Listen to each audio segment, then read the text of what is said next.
देखिए, जैसे साइबर अपराध जिस हिसाब से बढ़ रहा है, एसएसपी पटना सर के निर्देशन में एक अभियान के तहत साइबर अपराधियों पे लगातार प्रहार किया जा रहा है। इसी अभियान के तहत हम लोग जब काम कर रहे थे तो कई दिनों से एक सूचना प्राप्त हो रही थी कि नवनीत नगर जो मेदीनगर थाना क्षेत्र में पड़ता है एक जगह, वहाँ पे कुछ लोगों के द्वारा काफ़ी दिनों से साइबर अपराध का कार्य किया जा रहा है।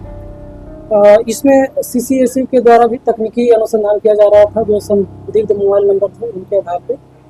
तो नवनीत नगर पे लगातार लोकेशन हम लोगों को मिल रहा था। उसी के आधार पे हम लोग जब वहाँ पे गए तो 3 व्यक्ति हम लोगों को मिले वहाँ पे, जिनके पास से कुछ मोबाइल, एटीएम और ये मिले थे।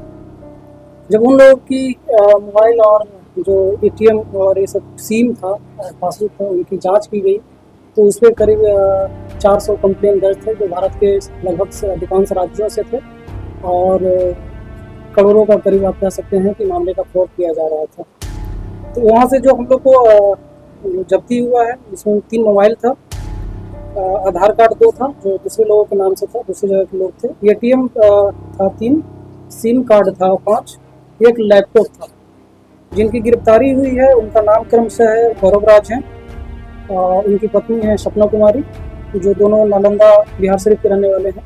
एक व्यक्ति है निखिल कुमार, जो पटना के कंकड़बाग के रहने वाले हैं। ये लोग सभी एक ही परिवार से जुड़े हुए हैं क्या सर? अब देखिए, सभी संबंधित ही हैं, सभी जैसे गौरव है, उनकी पत्नी सपना है, और निखिल है जो सपना की भाई है। इसमें 2 व्यक्ति हैं जो अभी फिरार चल रहे हैं। और आपको बताएं कि वो दोनों व्यक्ति पटना के 2 अलग अलग कांडों में पिछले साल वो जेल भी यहाँ से जा चुके हैं और इस कांड में भी उनकी संलिप्तता है, वो अभी फिरार चल रहे हैं। साइबर फ्रॉड की घटना को कैसे अंजाम दिया? देखिए, जैसा कि बता रहा हूँ मैं कि करीब 400 कंप्लेन है, भारत के सभी राज्यों से है। तो इसमें जो जितने भी तरह के साइबर अपराध के मॉडल्स है, सभी तरह का इनके द्वारा किया जाता था। कॉल के माध्यम से लोन दिलाने के नाम पे सोशल मीडिया पर लोग एडवर्टाइज करते थे। क्रेडिट कार्ड में आपको लिमिट बढ़ाने के लिए लोग फोन करते थे, और भी सभी तरह के जो पति की क्या कुछ भूमिका थी? सभी का यही काम था कि लोग बैठ कर फोन करते थे और फोन करके लोगों के साथ जो ठगी की जाती थी, चाहे वो गूगल पे मोबाइल नंबर पे करके किया जाता है, या फिर क्रेडिट कार्ड में लिमिट बढ़ाने के नाम पे हो, या फिर पिन एटीएम कार्ड अलॉट कराने के नाम पे हो, या फिर लोन दिलाने के नाम पे हो।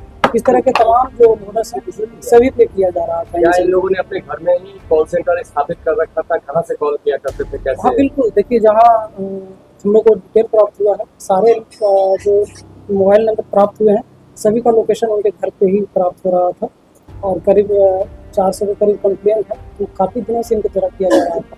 400 केस जो है वो सभी लोग परिवार के 5 सदस्य पे हैं। सभी इन्हीं के पास जो मोबाइल नंबर मिला है, उनके मोबाइल में जो लिंक मोबाइल नंबर है, ईमेल आईडी है, इन सब पे कंप्लेन है। और जो पहले इनके भाई भी गए हैं, तो दोनों एक नाम जो फिरार इस केस में फिरार भी हैं, तो उनके द्वारा भी किया जा रहा था उसी जगह से। हम लोग वहीं से गिरफ्तारी सबसे किए ज्यादा केस कहाँ है? अभी ये तो अभी हम लोग ये नहीं किए हैं, राज्य स्तर पर नहीं किया है, लेकिन भारत के अधिकांश राज्यों से है। उसका जो बताया पत्नी का क्या रोल रहता था? सभी का वो कॉल करके जो फ्रॉड करते हैं। कस्टमर को एंट्री करते थे, कैसे बैकग्राउंड कोई मतलब काम कर और नहीं, नौकरी तो नहीं करता है। एक जो गौरव है वो बीटेक किया हुआ है, लड़का है, और अभी जॉब की तलाश में है। जब इनके पास इनकी देखिए एग्जैक्ट टाइम तो नहीं है, लेकिन जैसा कि बता रहा हूँ कि इनके रिलेटिव जो भी हैं पहले भी इनके साथ रह कर ये काम कर रहे थे, तो पिछले 1-1.5 साल से तो कह सकते हैं कि कर रहे हैं। कितने साल पुराना 400 केस है?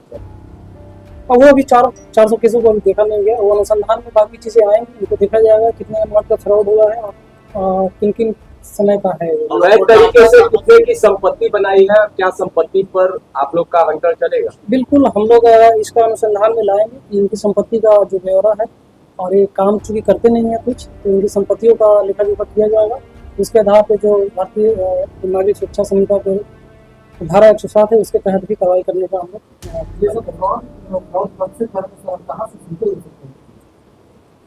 देखिए कहाँ से सीखे, ये तो अभी इनके द्वारा कुछ ऐसा नहीं बताया गया है, और काफ़ी दिनों से कर 2 साल 1.5 साल तो कम से कम अनुमान आप लगा सकते हैं कि 1.5 साल पहले का तो रिकॉर्ड ही है हमारे पास। और 400 कंप्लेन है, तो उन सब का रिपोर्ट देखा जाएगा कब तक का ये कंप्लेन दर्ज है, उसके आधार पर अनुमान हम लोग लगा सकते हैं। बाकी पढ़ाई कर रहे हैं, सपना कुमारी भी पढ़ाई कर रहे हैं। अपना मकान या किराया पे? ये घर उनका शायद किराए पर रह रहा है, इसमें अभी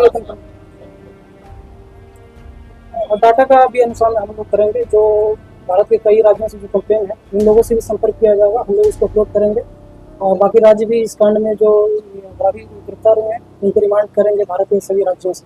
सभी राज्यों में सेम ही कंप्लेंट है, मतलब लोन दिलाने का, क्रेडिट कार्ड। नहीं, मॉडल्स तो सभी का अलग अलग, सभी राज्यों के अलग अलग तरीके से कार्य किया जा रहा था, तो उसमें ये जो है मुख्य रूप से इनके द्वारा सब किया जा रहा है।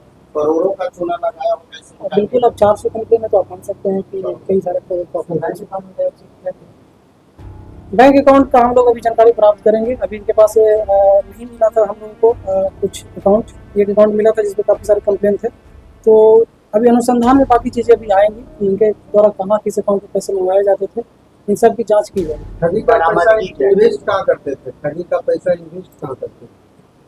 ये अभी जाँच जब हम लोग उनकी संपत्तियों और चीज़ों का करेंगे तो अनुसंधान में बहुत सारी चीज़ें आएंगी, जिसका साझा हम लोग करेंगे आप लोगों से। बरामदगी क्या है? बरामदगी में 3 मोबाइल है, आधार कार्ड 2 था, ATM 3 है, सिम कार्ड 5 था और लैपटॉप 1। मोबाइल चोरी करते थे? ये अभी जांच में आएगा, उसका जब हम लोग जांच करेंगे पोर्टल पे और अन्य जगहों पे तो इसके बाद ही बताया जा सकता है।